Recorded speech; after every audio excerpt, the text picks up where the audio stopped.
Productivity Arata. So, do your children spend too much time on the internet? And they are not taking proper care of their studies, family activities, or other responsibilities? So, how do you, as a parent who is concerned for your children's good education, can ensure a balanced, healthy, and productive life and avoid the internet's temptations and its overuse? Recently, a letter went viral on social media. It went like this: Katarina, dear daughter, from today, every day, I will change the password of the home Wi-Fi. To receive today's password, you need to tidy your room and wash the dishes.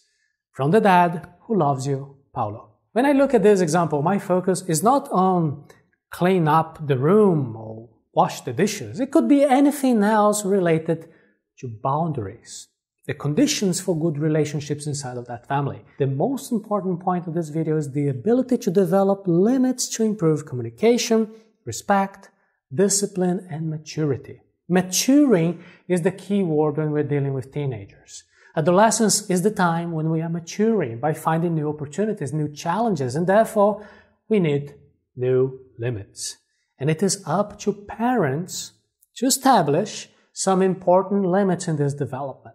Healthy boundaries will reduce conflicts, will reduce uncertainty, will improve communication and build trust in the relationship with their children. In the example of the letter that we read, the limit is established clearly and in advance, so there are no surprises later. The limits give a sense of security for everybody, and it is much better than arbitrarily making things up on the fly. There is clarity about what is not allowed. There are rules and consequences of not obeying the rules. You might be wondering, oh, but what if the daughter uses the neighbor's Wi-Fi network? And what if she uses the 3G, 4G, the connection from the phone? If you're thinking like that, you missed the most important message of this video. The key for you to control your children's internet use or any other behavior from them is not about some technique for specifically changing the router password or any other technical aspect. It's not about that.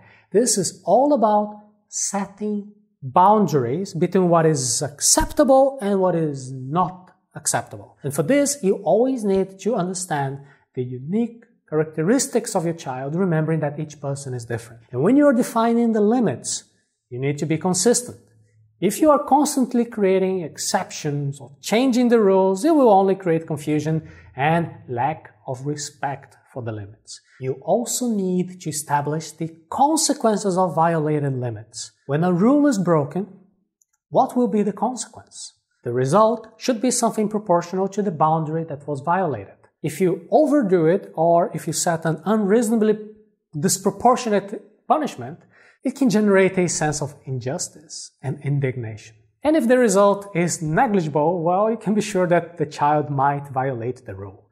For the limits and the consequences to be effective, you need to have a dialogue with your children. Listen to what they have to say. This does not mean that you are required to do everything that they ask or change the rules because of whatever they said. Just be firm and sweet. Active listening and empathy are things you can always offer. And again, it does not mean that you have to do everything their way. And if you're having difficulty to have this kind of honest conversation about establishing boundaries, genuine, and open and respectfully, well, I recommend that you enroll in the course How to Say No, which is a quick course by Arata Academy, by visiting arata.se/how to say no.